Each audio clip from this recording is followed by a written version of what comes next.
মেহবুব, আমি তোর বাবাই সারা জীবন পড়াশোনা করছি, একটা আদর্শ নিয়ে বেঁচেছি, তত অপমানিত হবো কোনোদিন ভাবিনি। শান্তিকা সেদিন ফলস স্টেটমেন্ট দিল, ওর কর্পোরেট হাউস, আমি তো শুনে ফুটি রিপোর্ট টাকা দিয়ে বদলে দিল। দেখুন তো ম্যাডাম, হ্যাঁ, এই লোকটাই মেয়েদেরকে মলেস্ট করা।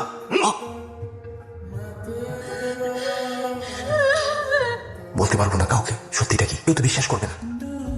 আমি বুঝতে পারছি আমি শেষ, তুই যোগাযোগ রাখলে একটু ভরসা পেতাম।